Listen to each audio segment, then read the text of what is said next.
Hello दोस्तों, नमस्कार। आप सबका स्वागत है मेरे चैनल द इजी कॉन्सेप्ट्स में।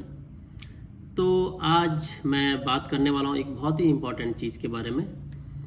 तो वो इम्पॉर्टेंट चीज़ ये है कि हम पीटी का एग्ज़ाम कैसे क्लियर कर सकते हैं।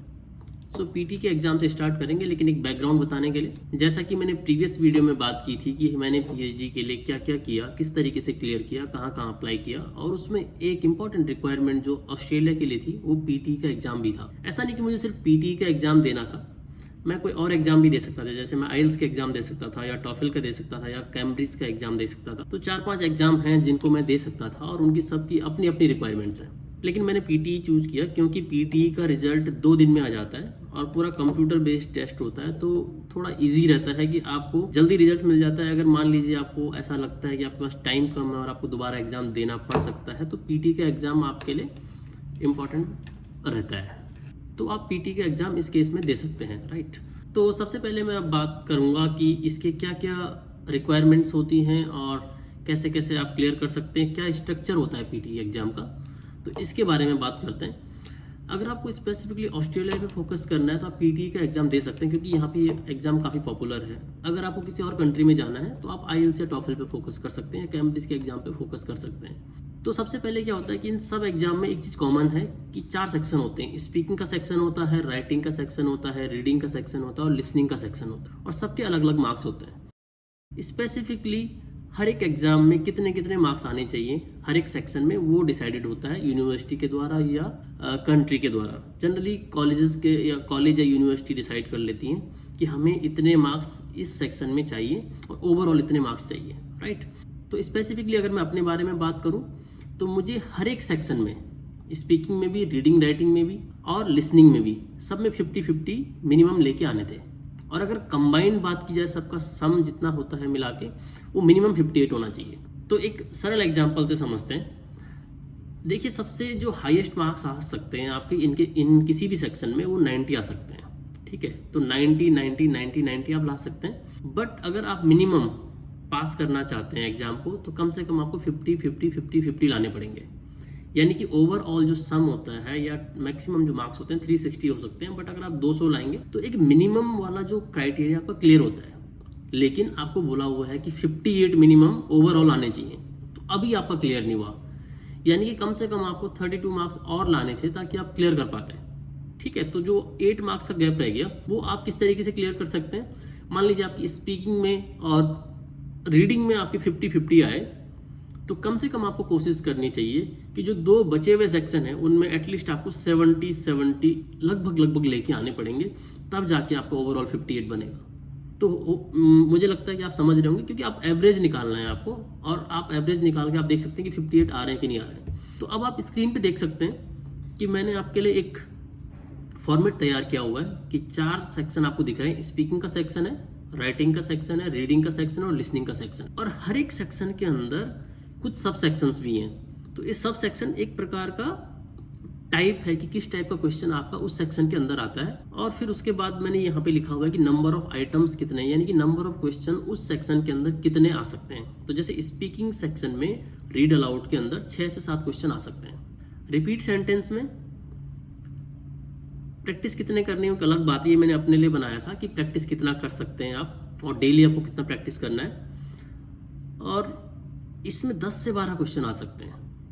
तो आप समझ सकते हैं कि कितने क्वेश्चन यहाँ पे आ रहे हैं। बट ओवरऑल अगर क्वेश्चंस की बात की जाए तो कम से कम यहाँ पे 20 प्रकार के क्वेश्चन आपके पास हैं जो आ सकते हैं। 20 डिफरेंट टाइप के क्वेश्चन, मतलब आपको 20 डिफरेंट टाइप के क्वेश्चंस की अलग अलग तैयारी करनी है, ठीक है। तो अगर स्पीकिंग सेक्शन की बात की जाए तो स्पीकिंग सेक्शन एक बहुत ही ज्यादा क्रूशियल सेक्शन है। तो यहाँ पे आप देख सकते हैं रेड मैंने मार्क किए हैं। यहाँ पे रेड का मतलब मैं स्पीकिंग वाला पार्ट यहाँ पे बताना चाह रहा हूँ कि स्पीकिंग में क्या इंपॉर्टेंट है। तो ये रेड जो मार्क किया है, इसका मतलब ये काफी इंपॉर्टेंट है। अगर ये आंसर शॉर्ट क्वेश्चन आप छोड़ भी दें तो इसमें आपको ज्यादा फर्क नहीं पड़ेगा।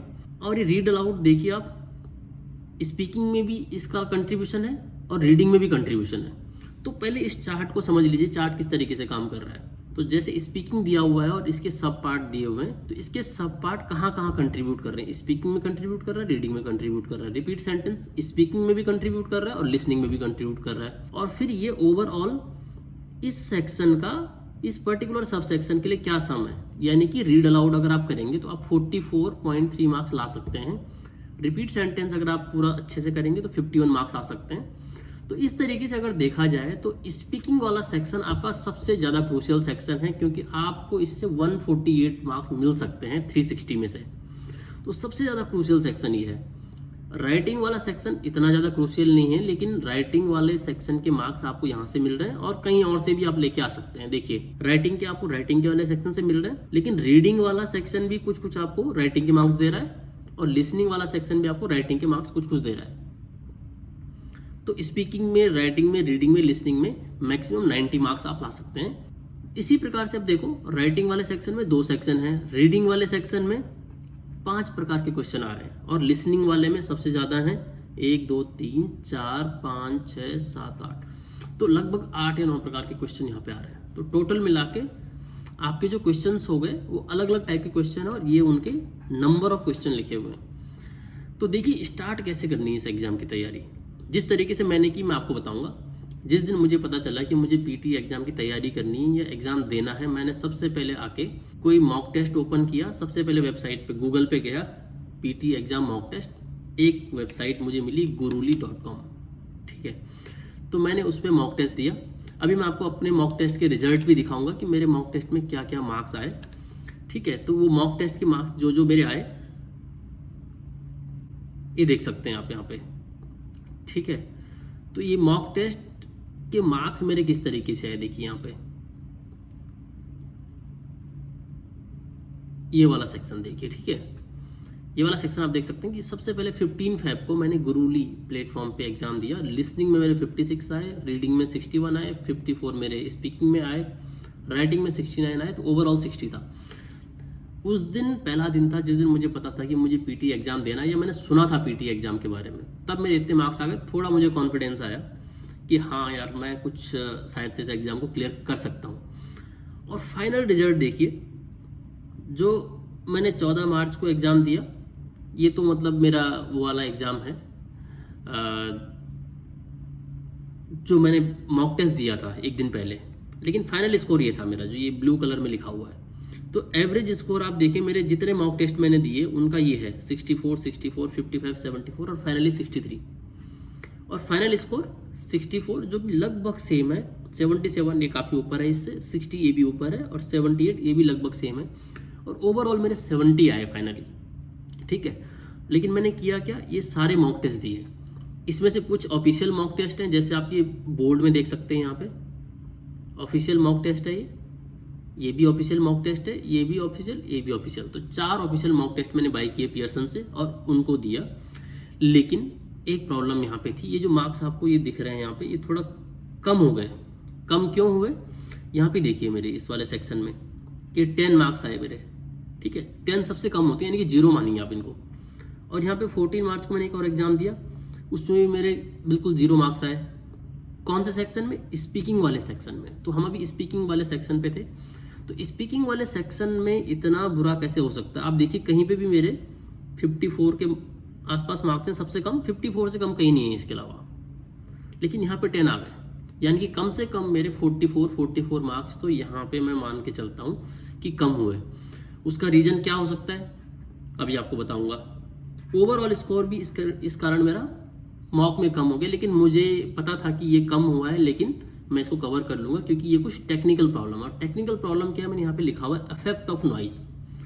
इफेक्ट ऑफ नॉइज कभी कभी इतना ज़्यादा हो सकता है, ये मैंने लिखा हुआ है कि रीड अलाउड में हाई रहता है, रिपीट सेंटेंस में वेरी हाई रहता है, उसमें आपको सबसे ज़्यादा ध्यान देना है। डिस्क्राइब इमेज में हाई रहता है, रीटेल लेक्चर में भी वेरी हाई रहता है, और आंसर शॉर्ट क्वेश्चन में हाई रहता है। आंसर शॉर्ट क्वेश्चन इतने इंपॉर्टेंट नहीं है, लेकिन फिर भी देखिए 9 मार्क्स इससे मिल रहा है, तो इंपॉर्टेंट हर चीज़ है, तो हर चीज़ का ध्यान रखना है। लेकिन अब नॉइज़ का क्या मतलब है, नॉइज़ का मतलब ये है कि कई बार क्या होता है कि जैसे आपका जो माइक्रोफोन है, जो हेडफोन आपने यूज किया उसमें माइक्रोफोन भी एक होता है, तो अगर वो सही क्वालिटी का नहीं है तो उससे प्रॉब्लम क्रिएट हो सकती है, ठीक है। तो इस चीज़ का आपको ध्यान रखना है कि आप माइक्रोफोन कौन सा इस्तेमाल कर रहे हैं, उसमें आवाज़ सही से जा पा रही है, रिकॉर्ड हो पा रही है, नहीं हो पा रही है, तो वो कई बार प्रॉब्लम क्रिएट करता है। मैंने चेक भी किया था, उसके बावजूद भी प्रॉब्लम आई है, लेकिन कभी कभी ऐसा हो जाता है। कई बार मैंने क्या किया, जब मैं प्रैक्टिस कर रहा था बहुत ही ज़्यादा हाई नॉइज़ में, क्योंकि मैंने भी आपकी तरह बहुत सारी वीडियोस देखे ऑनलाइन, और ये पता चला कि आपको हाई नॉइज़ में प्रैक्टिस करनी चाहिए ताकि आपकी प्रैक्टिस बनी रहे। और हाई नॉइज़ में प्रैक्टिस करने का मतलब ये है कि देखिए जैसे आप एग्ज़ाम देने जाएंगे तो आप मान लीजिए अभी बिल्कुल चुपचाप कहीं एक शांत कोने में बैठ के एग्ज़ाम दे सकते हैं, ठीक है, जो आप मॉक टेस्ट दे रहे हैं, लेकिन वो अच्छा तरीका नहीं है। क्यों? क्योंकि जब आप एग्ज़ाम देने जाते हैं तो आपके रूम में कम से कम 10 लोग बैठे होते हैं, हो सकता है 15 भी बैठ जाएं, बट 10 जनरली होते हैं अगर अच्छा सेंटर है। और वहाँ पे हर कोई, जब रीड अलाउड की बारी आती है या स्पीकिंग सेक्शन की बारी आती है, हर कोई चिल्ला रहा होता है और बहुत ज़ोर ज़ोर से। हर किसी को ये लगता है कि मैं ज़ोर से बोलूँगा तो मेरी आवाज़ रिकॉर्ड हो जाएगी और उससे प्रॉब्लम क्रिएट हो जाती है किसी को भी। कई बार हम लोग डिस्टर्ब हो जाते हैं, हमारा जो ध्यान होता है वो इधर उधर भंग हो जाता है, ठीक है। 30 से 35 मिनट की बात है, अगर इसमें आप संभल नहीं पाए तो ये पूरा सेक्शन खराब हो जाएगा। और अगर इस सेक्शन में आपके मिनिमम 50 मार्क्स नहीं आए तो बहुत प्रॉब्लम क्रिएट हो सकती है। तो इसलिए इस सेक्शन को सबसे ज़्यादा ध्यान देने की ज़रूरत है और इसके मार्क्स भी सबसे ज़्यादा बनते हैं। देखिए 148 मार्क्स बन रहे हैं इसके, तो अगर आप इसको ध्यान से नहीं देखेंगे तो बहुत ज़्यादा प्रॉब्लम क्रिएट होने वाली है, राइट। तो एक तो सही माइक्रोफोन का इस्तेमाल करना है, दूसरा नॉइज़ कुछ क्रिएट कीजिए अपने आसपास जब आप मॉक टेस्ट दे रहे हैं, ताकि आप वो चीज़ इमिटेट कर पाएँ एग्जाम के दौरान, राइट। तो आप क्या कर सकते हैं, कुछ म्यूजिक लगा सकते हैं आसपास या थोड़ा बहुत हल्ला गुल्ला कर सकते हैं, किसी कोई म्यूजिक। और इसी दौरान मैंने क्या प्रॉब्लम क्रिएट की कुछ एग्जाम में, अगर आपको मैं बताऊं, मैंने बहुत ज़ोर से स्पीकर वगैरह बजा दिए साइड में, ठीक है, गाने वाने चला दिए बहुत ज़ोर से ताकि नॉइज़ क्रिएट हो और मैं एग्ज़ाम दे पाऊँ। लेकिन उससे और प्रॉब्लम क्या हुई कि वो पूरी आवाज़ वही चली गई उसके अंदर, ठीक है, और उससे भी मेरा कई बार स्पीकिंग वाला जो सेक्शन है वो ख़राब हो गया। तो ऐसा यहाँ पे आपको कहीं देखने को मिल सकता है, मे बी मैंने यहाँ पे कुछ कहीं ना कहीं ऐसा किया होगा। कुछ ऐसे मेरे सेक्शंस हुए थे, मुझे एग्जैक्ट ध्यान नहीं आ रहा है, लेकिन ये जो रेड में दिख रहा है इनमें तो प्रॉपर ऐसा ही कुछ हुआ था, ठीक है। और जैसे ये आपको यहाँ पे दिख रहा है अल्फा पीटी वाले, तो अल्फा पीटी का जब मैं एग्जाम दे रहा था तो इसमें जैसे 60 आया हुआ है, ये मैंने यहाँ पे बोल्ड भी मार्क किया हुआ है। इसलिए क्या हुआ है क्योंकि कुछ यहाँ पे ऐसा पार्ट रह गया था जो रिकॉर्ड नहीं हो पाया था प्रॉपर। तो कई बार इस टाइप की प्रॉब्लम स्पीकिंग सेक्शन में आती है, और स्पीकिंग सेक्शन में जो ये प्रॉब्लम आती है उसमें आप ज़्यादा कुछ कर नहीं सकते हैं। मोस्ट प्रॉब्ली एग्जाम जो मेन एग्जाम होगा वहाँ पे ऐसा नहीं होगा, हर चीज़ वहाँ पे टेक्निकली साउंड होती है, पहले से सब कुछ सही अच्छे से चेक होता है। आप भी एक बार चेक कर लीजिए, स्टार्टिंग में चेक करने का ऑप्शन आता है तो चेक जरूर कर लेना कि आपका माइक प्रॉपर काम कर रहा है या नहीं कर रहा है। यहाँ पे कहीं कहीं आपको ब्लैंक दिख रहा है, तो ब्लैंक दिखने का मतलब ये है कि मैंने कोई लैंग्वेज एकेडमी का टेस्ट दिया जो कि सिर्फ स्पीकिंग सेक्शन का था, तो उसमें मेरे 65 मार्क्स आ गए। उसने कहीं और भी कंट्रीब्यूट किया होगा लेकिन स्पीकिंग में 65 आए।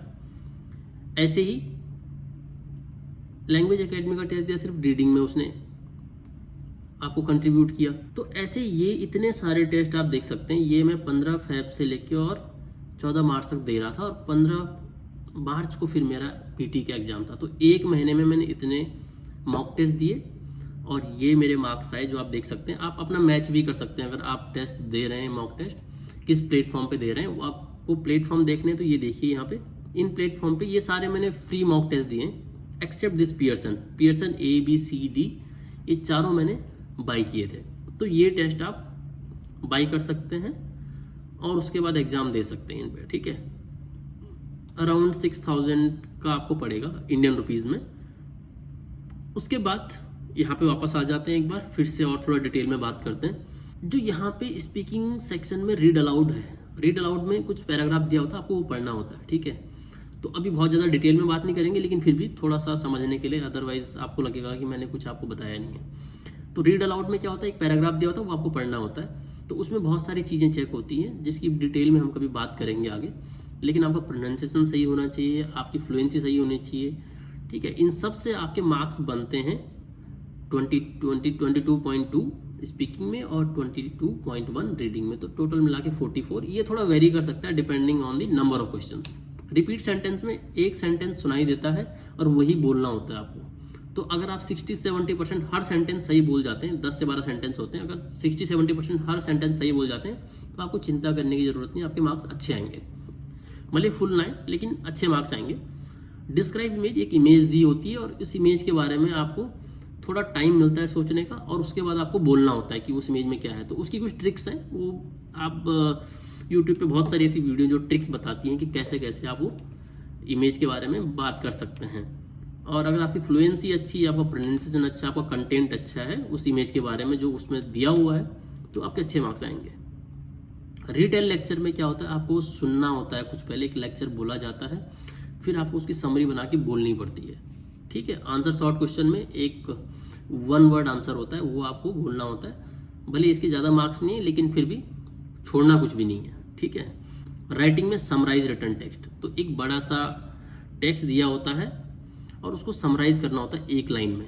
तो एक लाइन में किस तरीके से समराइज करना होता है उसके भी तरीके हैं, बट अभी मोटा मोटा ये समझ लीजिए कि उसको समराइज करना होता है। उसके देखिए कितने 20 मार्क्स हैं, तो अगर आपने अच्छे से समराइज कर लिया, उसके बहुत अच्छे तरीके हैं, अच्छे से समराइज कर सकते हैं आप, और 20 मार्क्स आप आसानी से लेके आ सकते हैं। 20 भी ना लाए तो कम से कम 15-16 मार्क्स तो आसानी से लेके आ सकते हैं।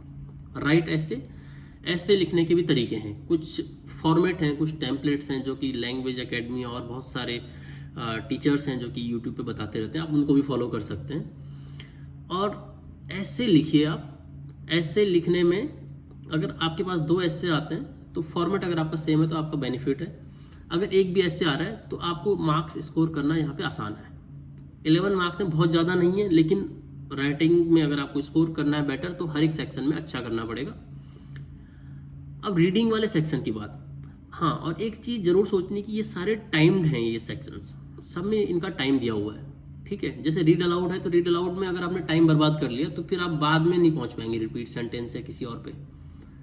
ठीक है, तो आपको पहले से टाइम अपना मैनेज करते हुए चलना है कि अगर रीड अलाउड में इतना टाइम लगाना है, क्योंकि टाइम दिया होगा 30 सेकंड में रीड करना है या 35 सेकंड में रीड करना है, वो सब टाइम दिया हुआ ऑलरेडी। मुझे एग्जैक्ट ध्यान नहीं है अभी टाइम का, उसके बारे में कभी और बात करेंगे। लेकिन इन सब चीज़ों में टाइम का जरूर ध्यान रखना है, क्योंकि जैसे डिस्क्राइब इमेज है तो उसमें आपको एक टाइम दिया जाएगा, टाइम विंडो, कि इस टाइम विंडो में ही आपको इमेज को डिस्क्राइब करना है, अदरवाइज वो फिर टाइम निकल जाएगा और सब बंद हो जाएगा।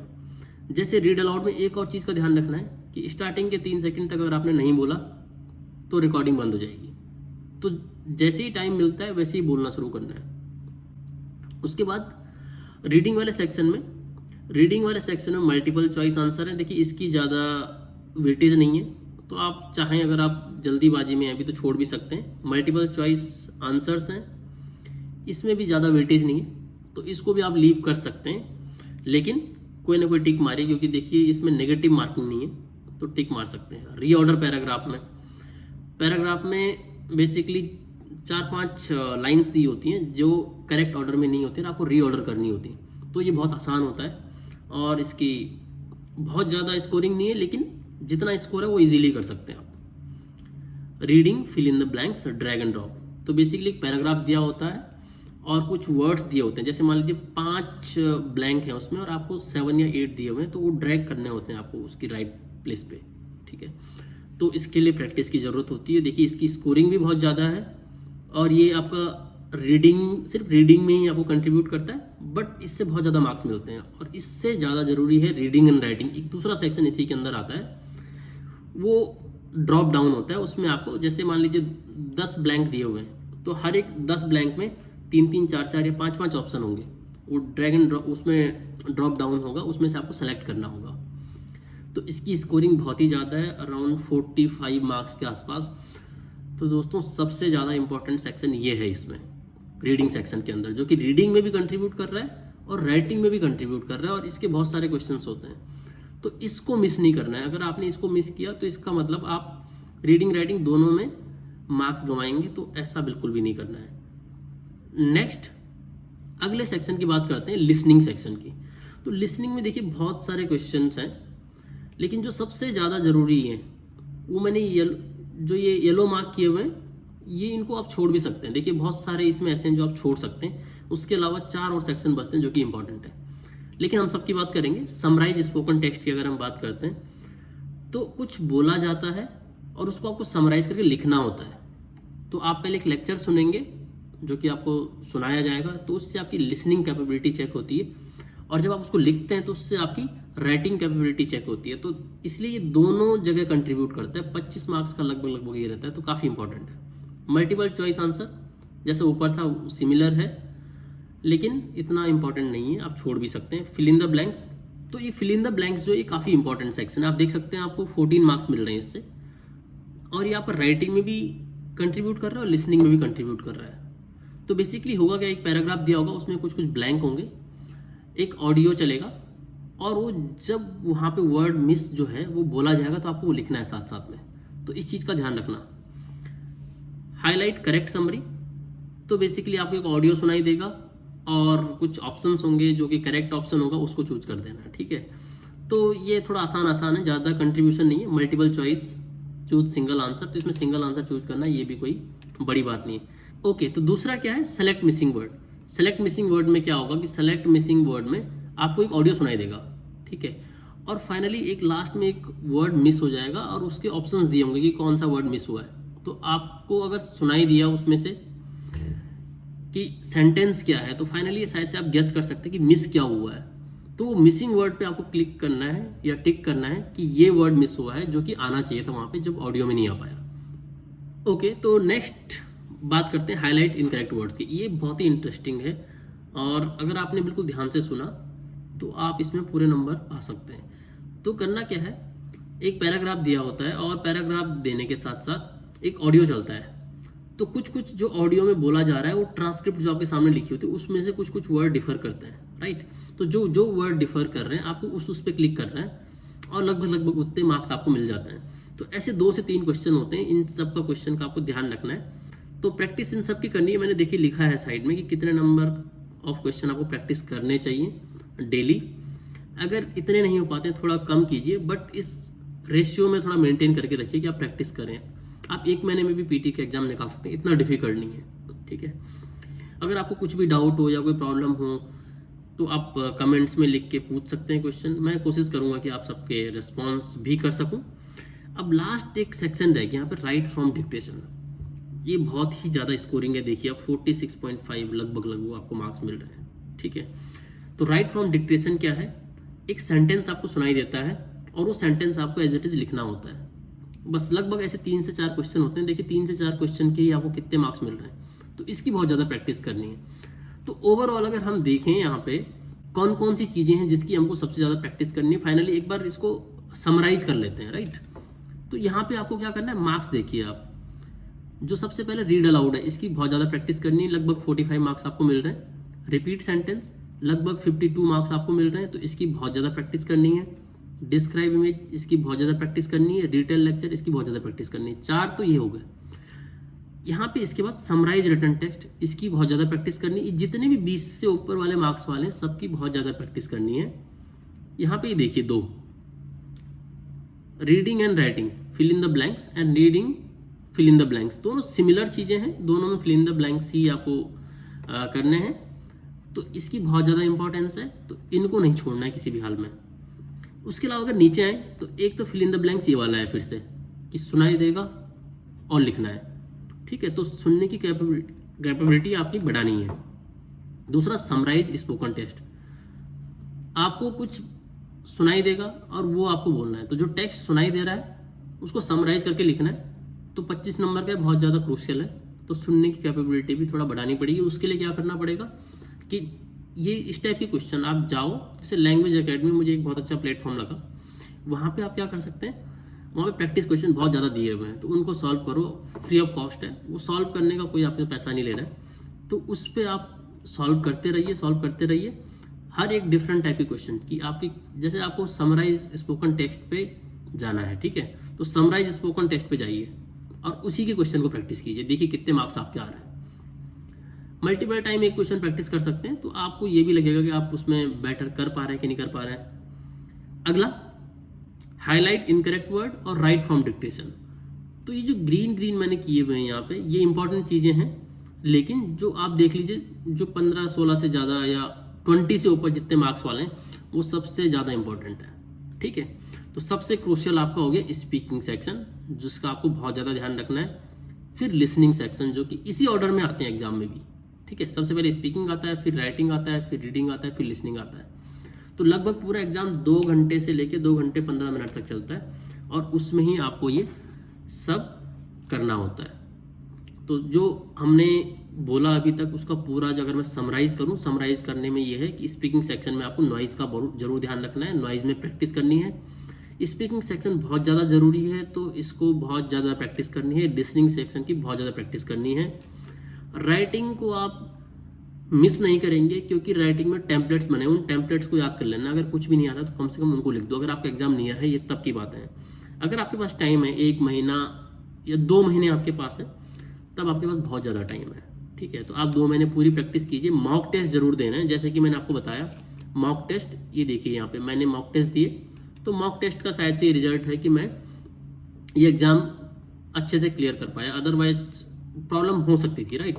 और यहाँ पे मैंने ये, अगर आप ये देखें तो हर एक टाइप के क्वेश्चन और उनसे रिलेटेड मार्क्स, ये मैंने बेसिकली यहीं से उठाया है।